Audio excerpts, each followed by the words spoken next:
আমি রুমে বিশ্রাম নিতে গিয়ে শুয়ে পড়লাম। হঠাৎ মনে হলো কেউ আমার পাশে শুয়ে আছে। চোখ খুলতেই দেখি শ্বশুর আমার পাশে শুয়ে আছেন। তাকে দেখে আমি হতবাক হয়ে গেলাম। শ্বশুর আবার ভুলে গেলেন যে আমি তার বউ নই, আমি তার ছেলের বউ। আমি তাড়াতাড়ি নিজেকে মুক্ত করে বললাম, আমি আম্মুজি নই। কিন্তু তিনি নিজের আবেগে মগ্ন ছিলেন। এত বয়সে এসে তার এই উত্তেজনা দেখে আমি হতবাক হয়ে গেলাম। তারপর তিনি আমার হাত ধরে টেনে নিলেন। তারপর শ্বশুর বললেন, আমি তোমার সৌন্দর্য দেখে মুগ্ধ হয়েছি। বুঝলাম তিনি ভুলে গেছেন তিনি কার সাথে আছেন। তারপর আমার সাথে যা হলো তা কখনো কল্পনাই করতে পারিনি। আমার নাম লায়লা। আমি অনেক সুন্দর দেখতে, শরীরের গঠন আর নাই বা বললাম। একটু স্বাস্থ্যবান হওয়ায় আমাকে নাকি আরও বেশি সুন্দর লাগে, এটা সবাই বলতো। আমার গল্পগুলো তোমরা শুনো কিন্তু সাবস্ক্রাইব করো না। দয়া করে গল্পগুলো ভালো লাগলে ভিডিওটি লাইক, শেয়ার এবং চ্যানেলটি সাবস্ক্রাইব করো প্লিজ। আমার স্বামী বাইরে কাজ করতেন এবং বাড়ি ফিরে বিশ্রাম নিতেন। গত কয়েকদিন ধরে গৃহস্থালির কাজের চাপে আমি খুব ক্লান্ত ছিলাম। আমরা নববিবাহিত আর আমার স্বামী সদ্য চাকরি পেয়েছেন। তিনি আমাকে তার সাথে বাইরে থাকার জন্য নিয়ে যেতে চেয়েছিলেন, কিন্তু বিয়ের খরচের কারণে আমি তাকে বলেছিলাম স্থায়ী হওয়ার পরে যেন আমাকে নিয়ে যায়। আমার স্বামী কাজে চলে যাওয়ায় আমাদের পরিবারও তাকে ছেড়ে চলে যেতে হয়েছিল। শ্বশুরবাড়ির সবাই অন্য শহরে থাকতেন। এই বাড়িটি আমার স্বামীর নামে ছিল এবং আমাদের বিয়ের পর আমরা এটি কিনেছিলাম। বিয়ের 1 সপ্তাহ পরে শ্বশুর শাশুড়ি আমাদের বাড়ি ছেড়ে চলে যান। আজ আমার স্বামী বাইরে আর আমি একা। তিনি তার বাবা মাকে আমাদের বাড়িতে রেখেছিলেন যাতে তারা আমার সাথে থাকতে পারে। ক্লান্ত হয়ে রেল স্টেশন থেকে ফিরে আমি রুমে বিশ্রাম নিতে গিয়ে শুয়ে পড়লাম। হঠাৎ মনে হলো কেউ আমার পাশে শুয়ে আছে। আমার আতঙ্কে চোখ খুলতেই দেখি শ্বশুর আমার পাশে শুয়ে আছেন। তাকে দেখে আমি হতবাক হয়ে গেলাম। তার উপস্থিতি আমার কাছে অদ্ভুত মনে হলো, কিন্তু তিনি স্বাভাবিকভাবেই বললেন, সুমনা, তুমি খুব ক্লান্ত, আরামে ঘুমাও।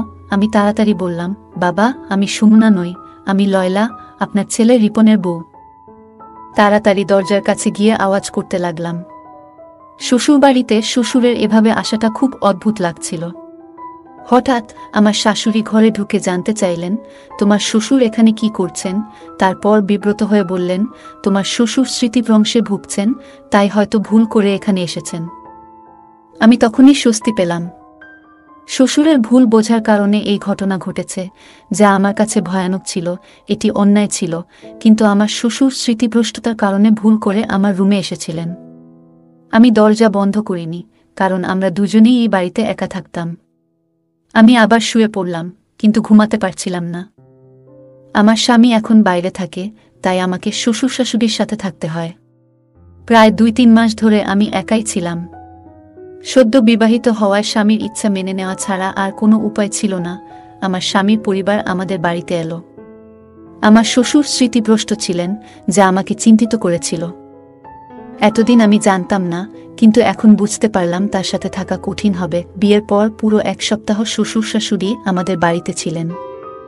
সেই সময় শ্বশুরের অসুস্থতার কোনো লক্ষণ দেখিনি, কিন্তু স্বামী চলে যাওয়ার পর তার স্মৃতিভ্রষ্টতা প্রকাশ পেল। এ অবস্থায় তার যত্ন নেওয়া কঠিন হবে। সারা রাত এভাবে ভাবতে ভাবতে সকালে রান্নাঘরে গেলাম নাস্তা করতে। তখনই শ্বশুর এসে হাত জোট করে দাঁড়ালেন। আমি চিন্তিত হয়ে বললাম, কি ব্যাপার বাবা, এভাবে হাত জোট করে দাঁড়িয়ে আছেন কেন? শ্বশুর বললেন, রাতে আমি ভুলে গিয়েছিলাম কোনটা আমার রুম আর কোনটা আমার বউয়ের। খুবই লজ্জিত। আমি যদি জানতাম এমনটা হতো না। ভবিষ্যতে যদি ভুল করি ক্ষমা করবেন। আমি বললাম, বাবা, আপনি আমার বর। যা হয়েছে ভুলে যান। এরপর তাকে বাইরে পাঠিয়ে চা নিয়ে আসলাম। আমারও খারাপ লাগছিল, কিন্তু শ্বশুরকে বিব্রত দেখে বুঝলাম আমারও ভুল ছিল। আমরা সবাই মিলে নাস্তা করলাম। তবে আমি আমার স্বামীকে খুব মিস করছিলাম। তিনি প্রতি কয়েক ঘন্টা পর পর ফোন করতেন। শাশুড়িও আমাকে খুব ভালোবাসতেন। আমাদের দিনগুলো ভালোই যাচ্ছিল। শ্বশুর শাশুড়ির আচরণে আমি অনেক হাসতাম। এটা একটা মজার ঘটনা ছিল। যখন আমার স্বামী ফোন করলেন, আমি বললাম, শ্বশুর শাশুড়ির সাথে থাকায় আমি একাকিত্ব অনুভব করছি না। তিনি বললেন, এজন্যই তাদের এখানে রেখে গেছেন। একদিন বিকেল 5টা, গরমের দিনে আবহাওয়া ভালো ছিল। আমি কিছুটা বাতাস নিতে বারান্দায় গেলাম।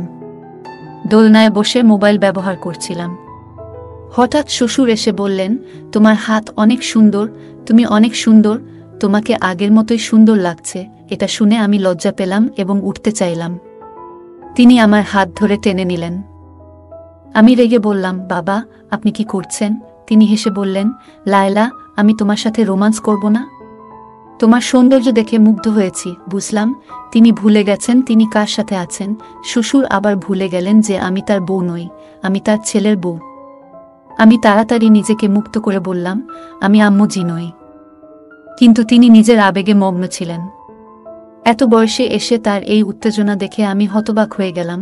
এই সময় মা ঠান্ডা হাওয়া খেতে খেতে বারান্দায় এসে জিজ্ঞেস করলেন, কি ব্যাপার, কোনো সমস্যা আছে? আমি উত্তর দেওয়ার আগেই মা শ্বশুরের হাত ধরে তাকে ছাদ থেকে নামিয়ে নিলেন। তিনি বললেন, শ্বশুরের দিনে কয়েকবার এমন খিঁচুনি হয়। পরের দিন রিপন ফোন করল।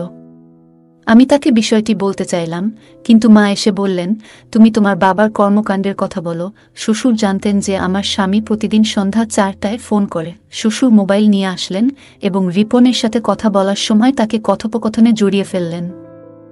অনেকক্ষণ পর যখন শ্বশুর ফিরলেন, তখন আমি রিপনের সাথে কথা বলার সুযোগ পেলাম না। মা বললেন, কেন কল কেটে দিল? এরপর বললেন, রিপনের একটি গুরুত্বপূর্ণ মিটিং আছে, রাতে ফোন করবে, তখন কথা বলো। সারা রাত অপেক্ষা করেও রিপনের কল পেলাম না। আমার শাশুড়ি পাশে বসে টিভি দেখছিলেন। তিনি বললেন, বৌমা, তোমার বাবার কাজের সঙ্গে রিপন এর কোনো সম্পর্ক নেই। দয়া করে তাকে এ বিষয়ে কিছু বলো না, নইলে সে টেনশনে পড়ে যাবে। আমি সময় মতো ওষুধ দিচ্ছি, তোমার বাবা তাড়াতাড়ি সুস্থ হয়ে উঠবে। আমি বিভ্রান্ত হয়ে মায়ের দিকে তাকালাম। তিনি বললেন, আমরা অনেক বছর ধরে বড় ছেলে ও পুত্রবধূর সঙ্গে থাকছিলাম। ওরা আমাদের খুব কষ্ট দিত, তাই রিপন যখন আমাদের এখানে থাকতে বলল, আমরা খুশি হলাম। তোমার বাবা সিঁড়ি থেকে পড়ে গুরুতর চোট পেয়েছিলেন। এরপর থেকে আমাদের বড় ছেলে ও মেয়ের জামাই আমাদের বাড়ি থেকে বের করে দিতে চেয়েছিল। রিপন আমাদের তার বাড়িতে রাখার সিদ্ধান্ত নিয়েছে এবং তোমার বাবার ওষুধের খরচ বহন করছে। জামাই, তুমি একদম অন্যরকম। তোমার বাবার ওষুধের খরচ বহন করছে এবং এখন সে এখানে এসে আমাদের সাহায্য করেছে। এখানে বসবাস করে আমি স্বস্তি পাচ্ছি। আগে ভয় ছিল যে রিপন তার ইচ্ছামতো বিয়ে করে বর পুত্রবধূর মতো কাউকে নিয়ে আসবে, কিন্তু তোমার সঙ্গে থেকে এখন স্বস্তি পাই। ছেলেটাও ভালো আর মেয়ের ভালো, তাই রিপনকে কিছু বলবেন না, যেন চিন্তিত না হয়। তোমার বাবার অবস্থা আগের থেকে ভালো, কিন্তু রিপন তার বাবা মায়ের প্রতি খুব সদয়। তিনি আমাদের সমস্যার সমাধানের জন্য আমাদেরকে তার বাড়িতে নিয়ে এসেছেন। যদি বলো তোমার বাবার খিঁচুনি আছে, রিপন কষ্ট পাবে এবং হয়রানি করবে। আমাদের সে ছাড়া আর কোনো সাপোর্ট নেই। আমরা ছোট ছেলের বাড়ি থেকে বের হলে কোথায় যাব? শ্বশুর শাশুড়িকে এই বৃদ্ধ বয়সে কোথায় নিয়ে যাব? মায়ের কথা শুনে মন ভেঙে যায়। বড় ছেলে ও পুত্রবধূর অবহেলার কারণে শ্বশুর শাশুড়ি তাদের বাড়ি ছেড়ে চলে এলেন। আমি শ্বশুর শাশুড়ির কষ্ট বুঝি, কারণ আমার বাবা মাও চলে গেছেন। রিপনের বাবা মায়ের প্রতি ভালোবাসা দেখে খুব খুশি হই। শ্বশুরের নানা কাজ আমাকে দুশ্চিন্তায় ফেলত। কখনো তিনি আমার কাছে আসতেন, কখনো কোলে নিয়ে যেতেন, কখনো প্রশংসা করতেন, যা আপত্তিকর মনে হতো। তিনি আমাকে নিবিড়ভাবে তাকিয়ে দেখতেন, আমার ঘরে প্রবেশ করার চেষ্টা করতেন, আর আমাকে তার স্ত্রী মনে করে অদ্ভুত কাজ করতেন। মাও আমাকে নিষেধ করলেন, তাই আমি মাকে জিজ্ঞেস করলাম, বাবাজি কি ওষুধ খাবেন? পাপাজির স্মৃতিভ্রংশতা বেড়েই চলেছে। সবচেয়ে কষ্টের বিষয় ছিল শ্বশুরমশাই শুধু তার স্ত্রীর ব্যাপারে ভুলে যেতেন, বাকি সবকিছু মনে রাখতেন। অনেক সময় ইচ্ছাকৃতভাবে তার ব্যক্তিগত জিনিস লুকিয়ে রাখতাম, কিন্তু তুচ্ছ জিনিসও তিনি মনে রাখতেন। তিনি শুধু আম্মুকে ভুলে যেতেন, আমাকে মা ভাবতেন না। মনে হতো তিনি স্মৃতিভ্রষ্টতায় ভুগছেন না। যদি ইচ্ছাকৃতভাবে করতেন, তবে তাকে সহ্য করতাম না। স্বামীর চলে যাওয়ার পরে 3 মাস অনেক কষ্টে শ্বশুর শাশুড়ির সাথে কাটিয়েছি। রুমের দরজা বন্ধ করে ঘুমাতাম এবং সারাদিন মুখোমুখি না হওয়ার চেষ্টা করতাম। একদিন দুপুরে দরজায় তালা লাগাতে দেখলাম দরজাটা ভাঙা। চিন্তিত হলাম, কারণ সকাল পর্যন্ত দরজার তালা ঠিক ছিল। বিকালে ঘুমানোর সময়ও আমি সবসময় রুমের তালা লাগিয়ে রাখতাম, কিন্তু আজ তালাটা নষ্ট হয়ে গেছে। কোনোভাবে দরজাটা ঠিকমতো বন্ধ করেছিলাম। রাতে ঘুমাতে গেলাম, কিন্তু দরজা খোলা থাকায় ঘুমাতে পারছিলাম না। রাত 3টায় ঘুমিয়ে পড়লাম। সকাল 6টায় ঘুম ভাঙল। অবাক হয়ে দেখলাম আমার স্বামীর বদলে শ্বশুর আমার বিছানায়। আমি শ্বশুরকে জাগালাম, কিন্তু তিনি আমাকে সুন্না বলে ডাকতে লাগলেন এবং আমাকে জড়িয়ে ধরার চেষ্টা করলেন। আমি নিজেকে মুক্ত করার চেষ্টা করছিলাম। তখন সকাল 6:05 স্বামী রিপন হঠাৎ 3 মাস পর ঘরে ঢুকে পড়লেন। আমি নাইট ড্রেস পরা ছিলাম, শ্বশুরও রুমে ছিলেন। রিপন আমার মুখে জোরে থাপ্পড় মারলেন এবং বললেন, আমি বিশ্বাস করতে পারছি না যে তুমি এমন কাজ করেছ। তার কথায় আমি হতভম্ব হয়ে পড়লাম। অশ্রু গড়িয়ে পড়ল। তাকে বোঝানোর চেষ্টা করলাম, এটা আমার দোষ নয়। বাবাজির স্মৃতিভ্রংশ আছে, তাই তিনি আমার রুমে এসেছেন। আমি তাকে সবকিছু সত্যি বললাম এবং বললাম মা ও বাবা উভয়ই আমাকে সমর্থন করবে। তখন অবস্থা ছিল যেমন আকাশ ভেঙে পড়ার মতো। বুঝতেই পারিনি যে দুজনেই এমন দ্রুত রং বদলাবে। তখন শাশুড়ি কাঁদতে দেখে বলেছিলেন, রিপন, আমি তো তোমাকে আগেই বলেছিলাম তোমার স্ত্রী চরিত্রহীন। ওর আচার ব্যবহার খুব খারাপ। আমি অনেকদিন ধরে তোমাকে বলছি যে তোমার স্ত্রী তোমার বাবাকে পটানোর চেষ্টা করছে, সে তোমাকে ছাড়া থাকতে পারছে না, তাই এমন করছে। শাশুড়ি মা আরও বলেন, ও তোমার বাবার নয়, তোমার স্ত্রীরই দোষ। এই মেয়েটা খারাপ। মা তখন কান্নায় ভেঙে পড়লেন, আর আমি তাকিয়ে দেখছিলাম কতটা সহজে মিথ্যা বলছে সে। শ্বশুর বলল, তোমার স্ত্রী আমাকে প্রলুব্ধ করেছে। বলল, আমার সাথে রাত কাটাবে না বললে তোমাকে আমাদের সম্পর্কে মিথ্যা বলবে এবং আমাদের এই বাড়ি থেকে বের করে দেবে। বাবা বললেন, আমি একজন সৎ মানুষ, আমি কখনো কোনো নারীর দিকে তাকাইনি। আমি এই বৃদ্ধ বয়সে এমন পাপ করতে পারি না। তোমার স্ত্রীর কথায় আমার কোনো বিশ্বাস নেই। রিপন এর মুখ রাগে লাল হয়ে গেল। সে কিছু না বলে আমার হাত ধরে বলল, তুমি আমার মা বাবাকে কষ্ট দিচ্ছ, তোমার লালসা পূরণ হচ্ছে না বলে আমার টার্গেট হয়ে গেছ। গত 2 মাস ধরে আম্মু আমাকে প্রতিদিন ফোন করে তোমার কিছু ছবিও পাঠিয়েছে, কিন্তু আমি আম্মুর কথা বিশ্বাস করিনি। আমার বিশ্বাস ভেঙে দিয়েছ। আজকে আমার সব ভুল ভেঙে গেল। মা বারবার বলার পরেও আমি যদি না আসতাম তাহলে কিছুই জানতাম না। আমি স্বামীর পায়ে ধরে বললাম, তুমি জানো তোমার বাবা স্মৃতিভ্রষ্টতায় ভুগছেন। তিনি সকালে এক শূন্যতা থেকে আমার রুমে আসেন, আমাকে মা মনে করেন। আজও তেমন কিছু হয়েছে। আমি জানি না মা তোমাকে কি বলেছে, কিন্তু বিশ্বাস করো, আমি চরিত্রহীন নই। তোমার বাবাকে আমি নিজের বাবার মতো দেখি, তার সাথে খারাপ কিছু করব কেন? রিপন বলল, আর কিছু শুনতে চাই না। সব শেষ। আমি বললাম, ভগবানের দোহাই, এসব বলো না, আমার সংসার ভেঙে যাবে। আমি মা বাবাকে অনুরোধ করেছি সত্যি বলার জন্য, কিন্তু কেউ কিছু বলল না। তিনি বললেন, আমি এমন কিছু করছি না, আমার স্বামীকে প্রতারণা করিনি। তোমার বাবার সাথে সম্পর্ক থাকা মানে আরও লোকের সাথেও সম্পর্ক থাকতে পারে। আমি কখনোই তোমাকে বোকা বানাইনি। আমার স্বামী বলল, তুমি বারবার বোকা বানানোর চেষ্টা করছো। আমি আর বোকা হব না। বাবার মিথ্যা কথা বলার রোগ নেই। রিপন চুপচাপ ছিল। তারপর বলল, তুমি এখান থেকে চলে যাও। স্বামী আমাকে ধাক্কা দিয়ে বাড়ি থেকে বের করল। আমি মাথা ঘুরে পড়ে গেলাম। জ্ঞান ফিরলে দেখি আমি হাসপাতালের বিছানায়। আমার বিধবা বোন পাশে বসেছিল। স্বামীর সাথে সুখ না পেয়ে বোনের দুঃখ ভাগ করে নিচ্ছিলাম। আমার বোন আমাকে বলল, তুমি কি করেছ? আমি বললাম, কিছু না। বোন বলল, আমি সব জানি। শ্বশুর শাশুড়ি তোমার বিরুদ্ধে ষড়যন্ত্র করেছে। তুমি কান্না থামাও, তারপর সব খুলে বলো। আমি সব খুলে বললাম আমার বোনকে। সব শুনে সে বলল, তুমি এতটা বোকা কেন হলে? এতদিন চুপ করে সহ্য করলে কেন? তোমার স্বামীকে বললে না কেন? তোমার শ্বশুরবাড়ির লোকেরা কেন এমনটা করছে? আমি জানতাম না কি করতে হবে। রিপন আমাকে বাড়ি থেকে বের করে দিয়েছে। দিদি বলল, এমন লোকের সাথে থাকার কোনো মানে নেই যে তোমাকে বিশ্বাস করে না। তোমার শাশুড়িও খারাপ ব্যবহার করেছে। প্রায় 1 সপ্তাহ পর রিপন ডিভোর্স পেপার পাঠাল। আমি জানতে চাইলাম আমার শ্বশুর শাশুড়ি কেন এমন করছে। আমি আমার ছোটবেলার বন্ধুকে বললাম, সত্যিটা জানার জন্য শ্বশুরবাড়িতে যে কাজের মেয়ে হিসেবে ঢুকে সব দেখে আসো। সে রাজি হলো। পরের দিন সে কাজের মেয়ে হিসেবে শ্বশুরবাড়িতে ঢুকল। আমার শাশুড়ি তখন একা ছিল এবং তাকে সাহায্য করার জন্য কাউকে খুঁজছিল। বন্ধুটি বলল, সে সব কাজ করবে। কাজের মেয়েটি আমার শ্বশুরবাড়িতে ঢুকে সবার আস্থা অর্জন করে এবং ঘরের সব খবর রাখতে শুরু করল। সে জানতে পারল যে আমার স্বামী এখন আর বাইরে কাজ করেন না, বরং একই শহরে আছেন। 2 শূন্য দিন কেটে গেল। আর আমার বন্ধু সব শোনার পর শ্বশুরবাড়ির সব কথাবার্তা আমাকে জানাল। আমি বুঝতে পারলাম আমার সঙ্গে খারাপ আচরণের কারণ হলো আমার স্বামীর বড় ভাইয়ের বউয়ের কঠোর স্বভাব। শাশুড়ি বললেন বড় ছেলের স্ত্রী খুব খারাপ এবং লোভী ছিল, আর আমার শ্বশুর শাশুড়ির উপর অনেক অত্যাচার করেছে। শ্বশুর মশাই অনেক কিছু জানলেও তার ছেলে কিছু বলেনি। আমার স্বামী ছিল আলাদা।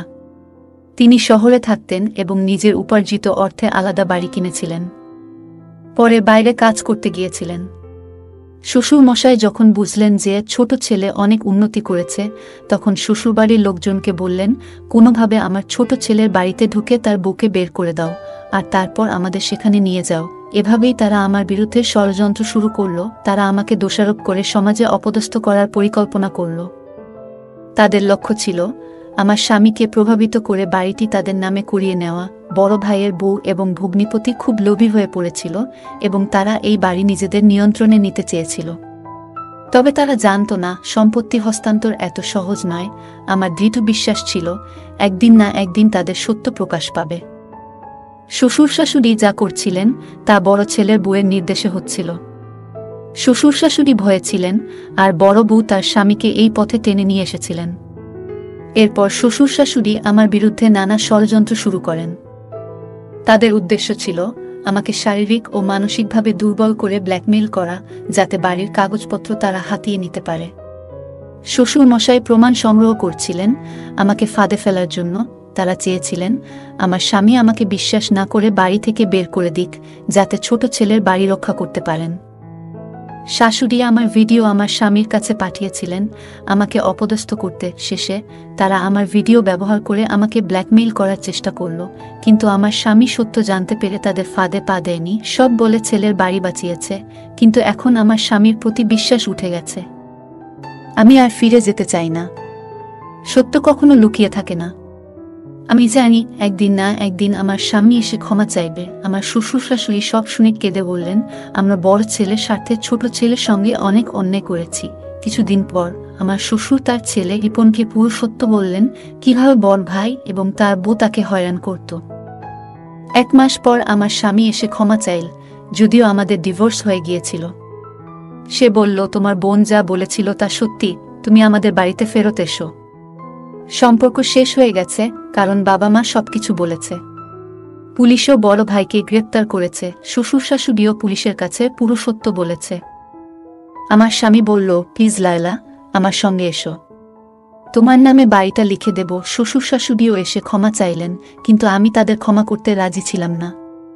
আমার বোন বলল এখন ওরা বুঝে গেছে, আর ভুল করবে না। তোমার স্বামী তোমার নামে বাড়ি লিখে দিচ্ছে, এর চেয়ে বড় প্রমাণ আর কিছু হতে পারে না। চলো চুপচাপ ফিরে যাও। আমি বোনের কথায় রাজি হলাম। তার বড় ভাই আর তার বউ গ্রেপ্তার হলো এবং স্বামীও বাড়ি ছেড়ে চলে গেল। শ্বশুর শাশুড়ি এখন একাই থাকে। আমার স্বামী এখন একই শহরে কাজ করছেন। আমাকে একা রেখে কোথাও যান না। সব ঠিক হয়ে গেছে। আমার বন্ধুর শ্বশুর বাড়িতে কাজ করে। শ্বশুর শাশুড়ি সব সত্য বলেছে। আমার জীবন এখন ভালো চলছে এবং আমি খুব খুশি। স্বামীর ইচ্ছায় বাড়িটা আমার নামে হয়েছে। গল্পটা কেমন লাগলো জানাতে ভুলবে না। আরও মজার মজার রোমান্টিক গল্প শুনতে চাইলে ভিডিওটি লাইক, শেয়ার এবং চ্যানেলটি সাবস্ক্রাইব করতে এবং বেল আইকনটি টিপতে ভুলবে না। ধন্যবাদ।